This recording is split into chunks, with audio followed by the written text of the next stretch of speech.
할렐루야. 오늘도 함께 예배하는 우리 모든 가족들에게 하나님의 은혜와 능력과 평강이 넘치기를 주님의 이름으로 축원합니다. 지금 한국 교회를 두 단어로 축약한다면 자유함과 풍성함일 것입니다. 대한민국만큼 신앙의 자유가 보장되어 있고 모든 것이 부족함이 없이 풍성한 교회는 세계적으로 별로 없습니다. 우선 미국 정도가 그렇다고 볼 수 있고, 그 외에 북아메리카, 라틴 아메리카는 거의 가톨릭이 주류를 이루고 있고, 중동, 중앙아시아 전체가 이슬람이고, 서아시아는 불교와 이슬람이 혼합되어 있고, 동남아시아는 거의가 불교 국가입니다. 세계에서 인구가 많기로 쌍벽을 이루는 나라가 중국과 인도인데, 중국은 현재 공산주의 정권 유지에 걸림돌이 된다 하여 기독교를 대대적으로 핍박하고 있습니다. 십자가를 떼어내고 간판을 뜯어내고, 그리고 교회 정문에 대못질을 하고 있습니다. 선교사들이 추방당하고 가정교회의 지도자들이 투옥되고 있는 실정입니다. 또 인도는 힌두교의 나라이며 과격한 이슬람이 기독교를 핍박하고 있어 종교 분쟁이 끊어지지 않고 있습니다. 아프리카는 토속적인 우상과 이슬람이 주류를 이루고 있어 기독교 박해가 심하게 나타나고 있습니다. 그러면 유럽은 어떠합니까? 한때 유럽이 기독교의 꽃을 피우고 세계 선교의 축을 감당하기는 했지만 지금은 명맥만 남아있을 뿐이며 오히려 이슬람이 기세를 올리며 세력을 확장해 가고 있습니다. 교회가 술집에 팔려나가고 이슬람에 팔려 알라를 섬기는 모스크로 변해가고 있다는 말은 이제는 낯선 소문이 아닙니다. 호주는 한때 기독교의 부흥을 이루었고, 그래서 호주 교회가 한국의 선교사를 파송하는 등 한국 선교에 기여한 바가 크지만, 그러나 지금은 예전과는 다릅니다. 한국 선교에 큰 영향을 주었던 호주 연합교회가 동성결혼을 합법화하는 결의안을 채택했습니다. 호주 교회는 복음주의 노선에서 이탈해 가고 있습니다. 복음적이며 열정적인 영성을 유지하고 있는 교회는 그나마 한국교회라고 저는 확신하고 있습니다. 지금 한국교회는 모든 것에 부족함이 없다 할 정도로 풍성함을 누리고 있습니다. 물론 개척교회, 농어촌 미자립교회가 많기는 합니다만, 그래도 2018년도 현재 171개국에 27,933명의 선교사를 파송하고 있는데, 집계되지 않은 숫자까지 포함한다면 3만 명은 좋게 넘을 것입니다. 저들 선교사를 한국교회가 지원하고 있다는 면에서 한국교회의 풍성함은 사실로 받아들여도 된다고 봅니다. 그래서 한국교회를 요약하는 두 단어를 자유함과 풍성함이라고 말하고 싶습니다. 그러면 오늘의 한국교회가 누리는 자유함과 풍성함은 어떻게 주어진 것일까요? 그냥 하늘에서 떨어진 것일까요? 아니면 어쩌다 보니 그렇게 된 것일까요? 정말 그렇게 생각한다면 그것은 생각 없는 무지의 극치입니다. 모든 것이 하나님의 은혜요, 하나님께로부터 온 것입니다. 그러면 또 생각할 것이 있습니다. 무엇을 보고 하나님께서 한국교회에 이 같은 복을 내리셨는가? 이 땅에 뿌려진 순교의 피입니다. 한국교회는 복음이 전파된 초창기부터 세계 교회사에 유래를 찾아보기 어려운 많은 순교자를 내었습니다. 선교사들이 순교의 피를 흘렸고, 수많은 주의 종들과 성도들이 순교의 피를 흘렸습니다. 서양 문명에 대한 배타심이 최고조에 이를 때에 복음이 들어왔는데, 선교 초기의 순교자는 영국의 토마스 선교사인데, 그는 1866년 미국 상선 제너럴 셔먼호를 타고 내한했지만 대동강변에서 순교를 했고, 한국인 최초의 세례교인이며 최초의 장로인 백홍주는 사교를 전한다는 죄로 투옥되어 1893년에 순교를 했습니다. 또 일제강점기 36년 동안에 기독교는 말할 수 없는 박해를 받았습니다. 그 이유는 기독교가 국내외적인 독립운동에 앞장섰기 때문이요, 그리고 결정적으로 신사참배를 거부했기 때문입니다. 신사참배의 거부로 인해서 신학교가 폐쇄되었고 200여 교회가 문을 닫았고 2천여 성도들이 투옥을 당했고, 그리고 50여 명의 교직자들이 순교를 당했습니다. 우리 교단도 재림신앙으로 교단이 폐쇄당하는 아픔을 겪기도 했습니다. 주기철 목사님은 신사참배 반대 운동에 불을 지핀 분이기도 합니다. 그가 신사참배를 거부하며 마지막으로 한 설교 내용 하나를 요약해서 말씀을 드립니다. 사망의 권세를 이기게 하옵소서. 나는 바야흐로 사망에 직면하고 있습니다. 나의 목숨을 빼앗으려는 검은 손은 시시각각으로 닥쳐오고 있습니다.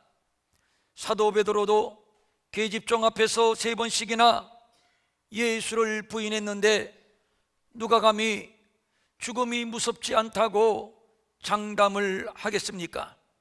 그러나 예수의 이름으로 사형장에 나가는 것은 그리스도인의 최대의 영광인 줄 압니다. 주님을 위해서라면 10번 죽어도 좋지만 주님을 버리고 100년 1000년 산다 한들 그것이 무슨 의미가 있겠습니까? 오 주님이시여, 이 목숨을 아꼈다가 주님을 욕되게 하지 아니하도록 성신이여 붙들어 주시고, 이 몸이 부서져 가루가 되어도 주님의 계명은 지키게 하옵소서. 주님은 나를 위하여 죽으셨거늘 나 어찌 죽음이 무서워 주님을 모른다고 부인할 수 있겠습니까?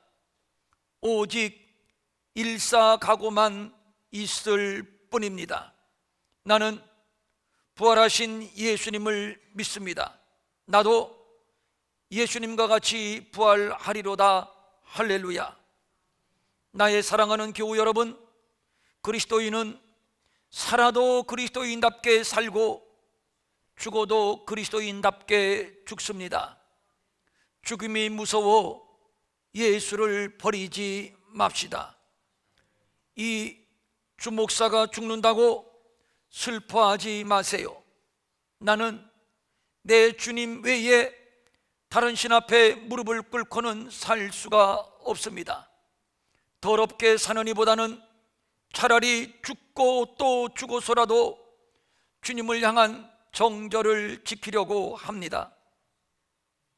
내가 주님 뒤를 따라서 죽는다는 것은 내 평생의 소원입니다. 나에게는 오직 일사각오만 있을 뿐입니다. 지난주 목요일과 금요일 이틀 동안 중부신학교에서 공부하는 분들과 함께 한국교회의 대표적인 순교성지 신안 증도의 문준경 기념관과 영광의 염산교회를 다녀왔습니다. 문준경 전도사는 우리 교단의 신앙의 어머니라고 불리는데, 사실 우리 교단뿐만 아니라 한국교회 전체의 어머니라고 해도 틀리지 않을 것입니다. 그는 1년 동안 9개의 고무신이 닳도록 여러 섬을 다니며 전도를 하고 교회를 세웠습니다. 그리고 6.25가 일어났고 인민군은 예수쟁이를 낳는 씨암탉이라고 하며 죽창으로 찔러 죽였습니다. 그가 죽으면서 한 말은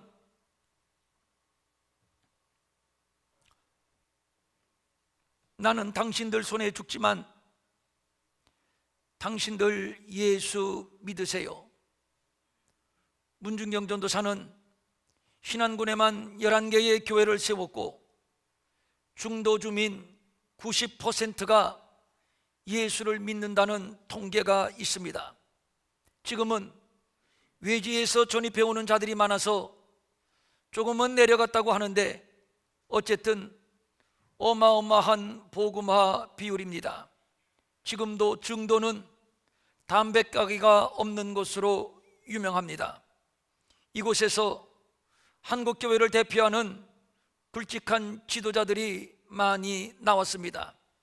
저희 교단에 초계장을 지냈고 부흥사였던 이만신 목사님, 그리고 연합운동에 앞장섰던 이봉성 목사님, 한국 CCC 대표 김준곤 목사님, 크리스찬 치유상담대학원 대학교 정태기 총장님, 안산제일교회의 고훈 원로 목사, 그리고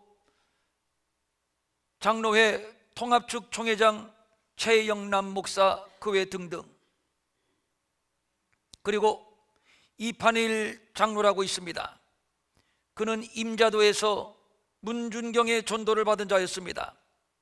예배를 드리고 있는 48명이 몽땅 순교를 당했는데 이때 이판일 장로의 가족 13명이 함께 순교를 당했습니다.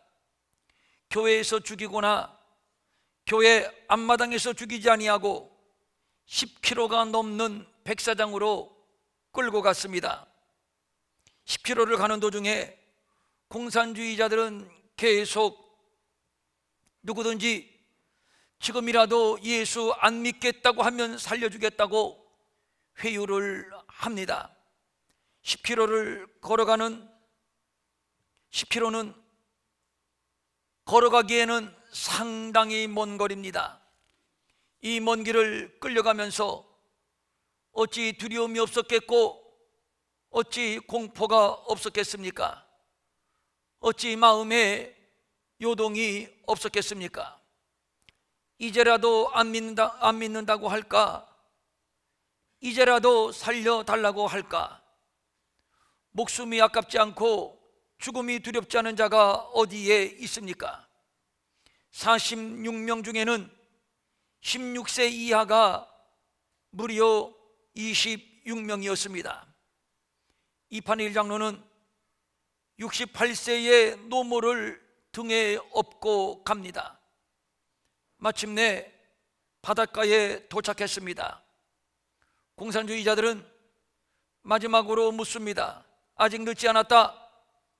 이제라도 예수 믿지 않겠다고 하면 살려주겠다. 그래도 안 믿겠다고 나서는 자가 없었습니다. 공산주의자들은 얼마나 잔인한지 너희들 스스로 너희들이 묻힐 웅덩이를 파라고 말합니다. 이때 이판일 장로는 이런 말을 합니다. 당신들도 부모가 있지 않소. 나의 어머니만큼은 살려주시게. 이때 이 말을 들은 옆에 있는 어머니가 말을 합니다. 아들 장로, 우리 예수 믿는 사람답게 당당히 죽자꾸나. 이렇게 해서 이판일 장로의 13명의 식구를 비롯해서 46명이 모두 장작에 얻어맞아 죽고 죽창에 찔려 죽었습니다. 6.25 당시 영광군에서만 기독교인이 194명 순교를 했는데 그 가운데서 염산교회에서만 77명이 순교를 했습니다. 단일교회로 가장 많은 순교자를 낸 교회입니다. 이때 공산주의자들은 칼과 대창으로 찔러 죽였고 4살 난 어린아기까지 함께 바다에 수장시켜 죽였습니다. 지금으로부터 60년, 70년 전의 일입니다. 당시 상황을 목격한 자들이 지금도 살아서 당시의 상황을 생생하게 증언하고 있습니다. 저들은 찬송을 부르며 끌려갔을 뿐만 아니라 물속에서도 찬송을 부르며 죽었습니다. 염산교회를 담임하는 김방호 목사님을 묶어놓고 아들들에게 장작을 쥐어주며 아버지를 때려 죽이라고 말합니다. 너희가 아버지를 때려 죽이면 살려주겠다는 것이죠. 그런데 아들이 이렇게 기도를 합니다. 주님, 아버지의 뜻이면 순교의 영광을 주소서. 아버지 이방호 목사님이 마지막으로 가족들에게 이런 말을 합니다. 너희들 절대로 이 사람들을 미워하거나 무서워하지 말라. 다 몰라서 하는 것이야. 온 가족이 함께 찬송을 불렀고 4살 난 손녀까지 장작으로 때려 죽였습니다. 몇 가지의 순교의 실화를 말씀드리는 이유는 이러한 순교의 터전 위에 세워진 대한민국이고 그리고 한국교회라는 것입니다. 거룩하고 숭고한 순교의 유산을 가지고 있는 우리의 조국 대한민국, 우리의 조국교회, 하나님은 이 순교의 피를 받으셨고 그래서 이렇게 복을 주셨습니다. 그 열매가 오늘날 대한민국 한국교회의 자유함과 풍성함입니다. 그런데 자유함과 풍성함은 양날의 칼과 같은 특성을 가지고 있습니다. 감사와 영광을 올려드리고 사명을 감당하면 더 큰 은혜, 더 큰 복이 되겠지만 그러나 이 자유함과 풍성함에 매몰되어 지난날에 순결했던 일사가구의 믿음을 잃어버린다면 그것은 곧 불행입니다. 이것은 기독교 2000년의 역사가 입증하고 있습니다. 가난할 때, 핍박을 받을 때는 정금과도 같은 믿음을 갖게 됩니다. 그러나 자유함과 풍성함이 확보될 때에는 하나님을 멀리하고 믿음을 저버리게 됩니다. 이것이 지금의 유럽이며 미국이 그 전철을 밟아가고 있으며 그리고 우리 한국교회도 경고음이 들리고 있습니다. 이제 다시 각성해야 합니다. 다시 허리끈을 조여매야 합니다. 그리고 다시 일어나야 합니다.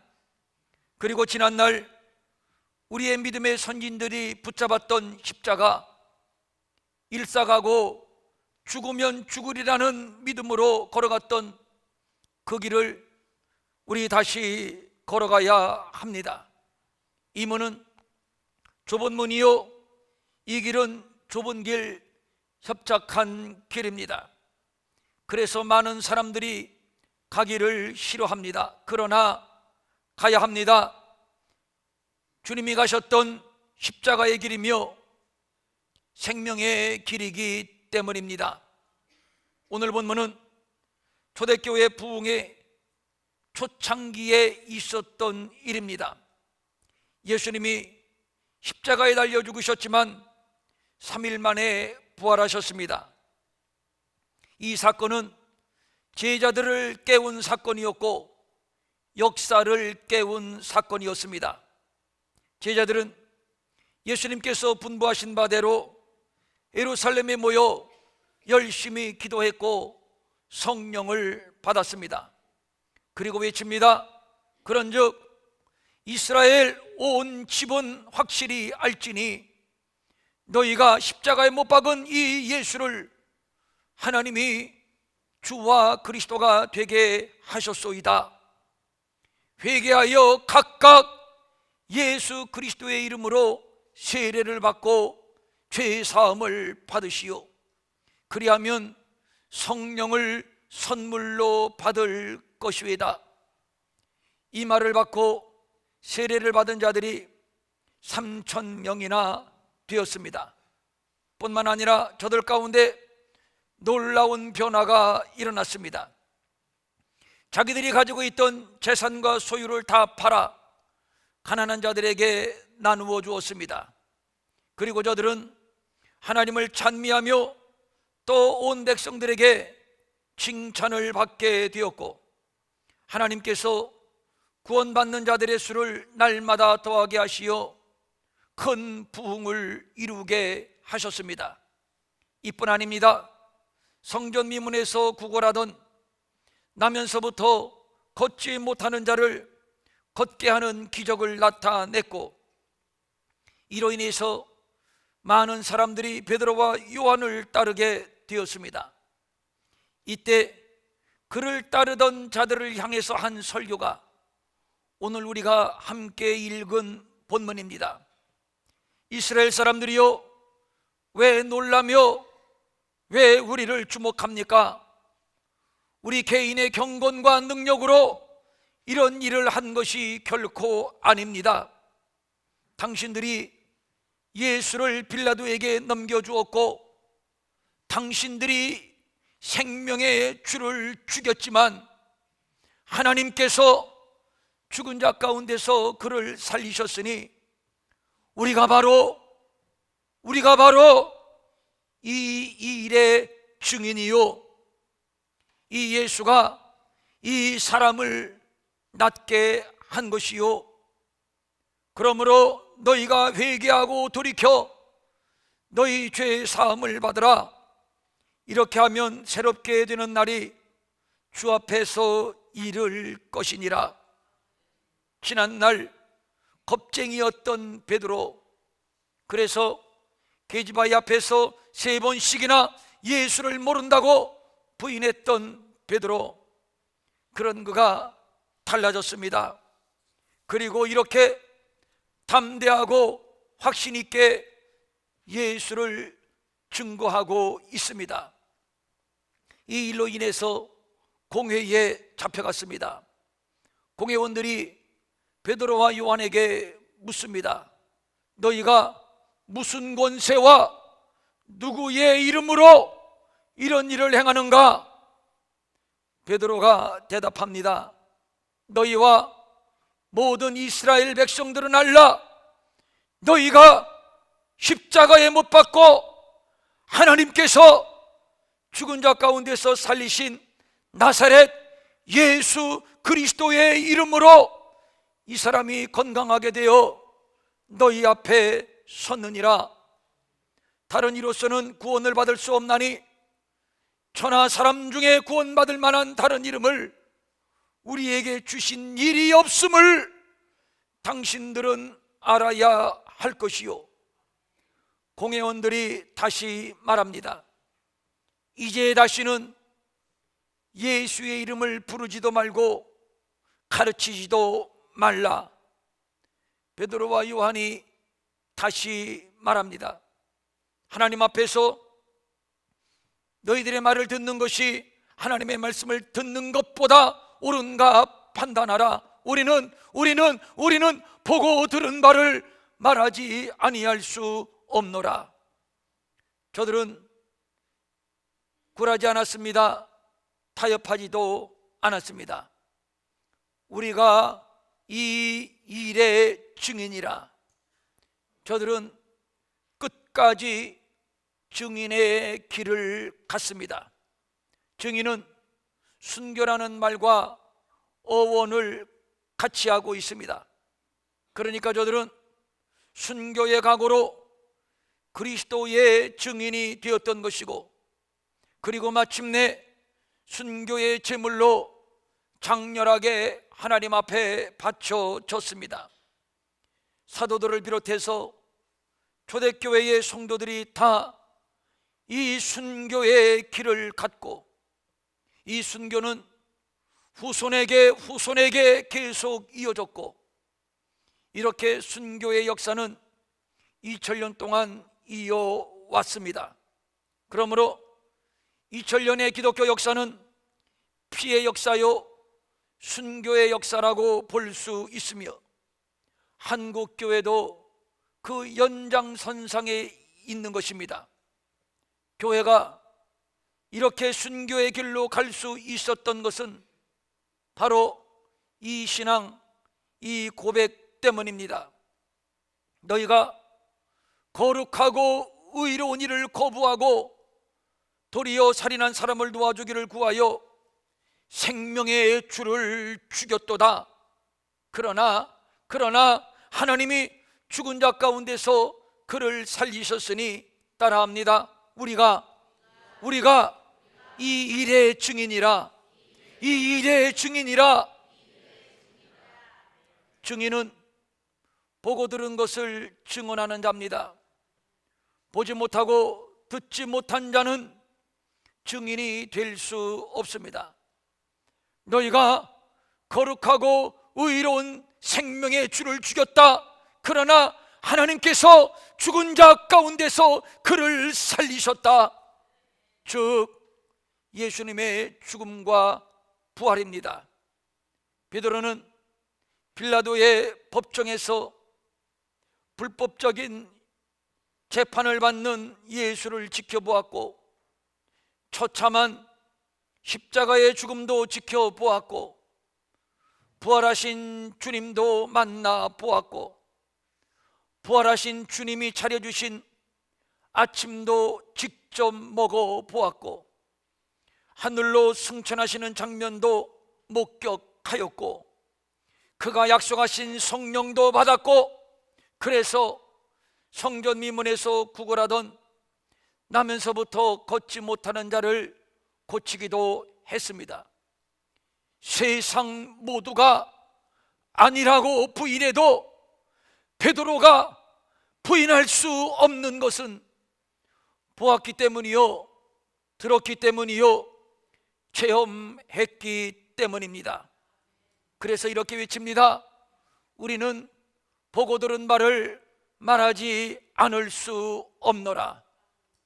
보았는데, 들었는데, 사실인데, 경험했는데 어떻게 목숨 하나 부지하겠다고 아니라고 하겠습니까? 아니라고 할 수 없습니다. 바로 이것입니다. 베드로, 그리고 사도들, 그리고 2000년의 역사 속에 수많은 선진들이 기꺼이 피의 길, 순교의 길로 갈 수 있었던 것은 바로 예수님의 죽음과 부활을 경험했고, 죄사함과 구원을 경험했고, 하나님 나라 천국을 경험했기 때문입니다. 이 모든 것이 사실이요 진리임을 믿었기 때문입니다. 사실이 아닌 거짓에 목숨을 내놓을 어리석은 사람은 없습니다. 문준경 전도사가 죽기 전에 마지막으로 남긴 말, 나는 당신들 손에 죽지만 당신들 꼭 예수 믿으시오. 이판일 장로의 어머니가 순교의 현장에서 남긴 말, 아들 장로, 우리 예수 믿는 자답게 당당히 죽자꾸나. 김방호 목사님이 가족들에게 마지막으로 남긴 말, 너희들 절대로 이 사람들을 미워하거나 무서워하지 말라. 다 몰라 사는 것이야. 우리 천국에서 만나자. 이것이 가능했던 것은 예수의 죽음과 부활이 사실이고 죄사함과 구원이 사실이고 천국이 사실임을 경험했기 때문이요. 그래서 우리가 이 일의 증인이라 증인의 길로 당당히 걸어갔던 겁니다. 이판일 장로의 아들 이재일은 가족이 순교당할 때 집에 없어서 화를 면하고 나중에 고향으로 돌아왔습니다.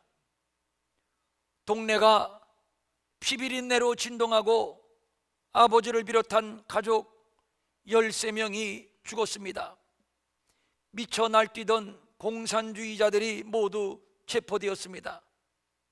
이재일은 피가 거꾸로 솟았습니다. 저놈들을 어떻게 원수 갚지? 아버지처럼 장작으로 때려 죽일까? 죽창으로 찔러 죽일까? 그때 세미한 순교하신 아버지의 음성이 들려옵니다. 아들아, 참아라. 나는 이미 저들을 용서했다. 그러니 너도 용서해라.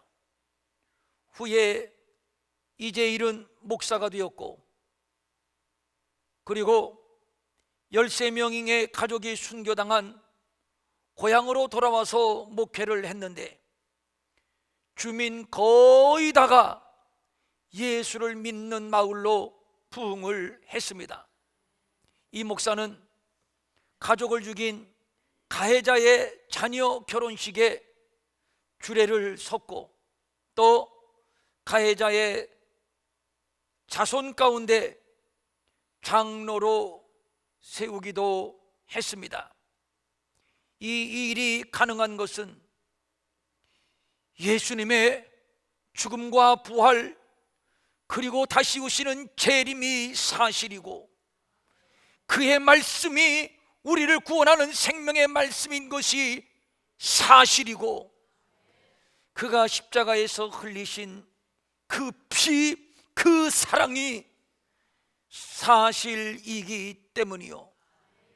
그래서 우리가 이 일의 증인이라 증인의 길로 갈 수 있었던 겁니다. 바울이 예루살렘으로 가려고 합니다.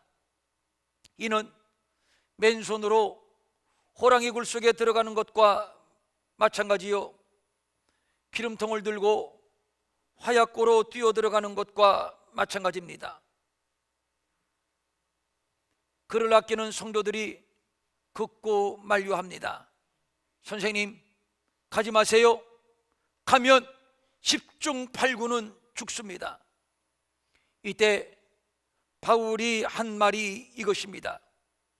내가 달려갈 길과 주 예수께 받은 사명 곧 하나님의 은혜의 복음을 증언하는 일을 마치려 하면은 나의 생명을 조금도 귀한 것으로 여기지 아니하노라. 하나님의 은혜의 복음을 경험한 바울, 이 은혜의 복음이 자기 목숨 하나 부지하자고 예루살렘으로 올라가는 일을 포기할 수 없었던 겁니다. 은혜의 복음이 무엇입니까?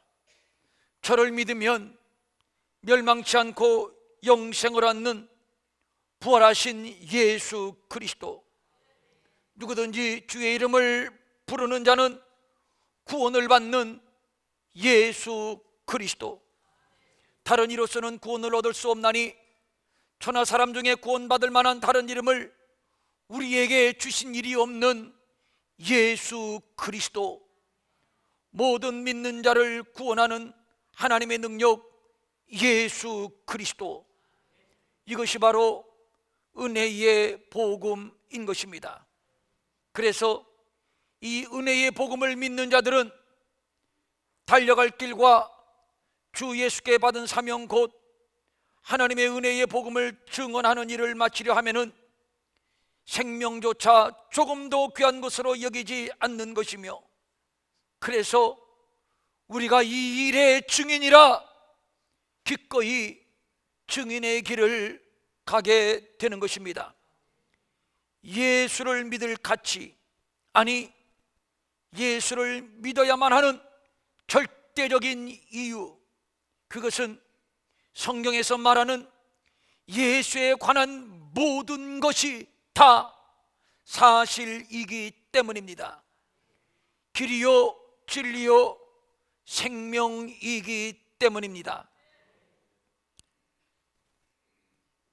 가끔 한국 교회가 위기라고 합니다.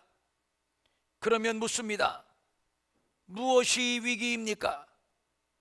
교인 수가 감소하기 때문에 위기입니까? 아니면 재정이 줄어들기 때문에 위기입니까? 아니면 외부에서 기독교를 바라보는 시선이 싸늘하기 때문에, 비우호적이기 때문에 위기입니까? 아닙니다. 그런 것들 때문이 아닙니다. 오늘의 한국교회의 위기는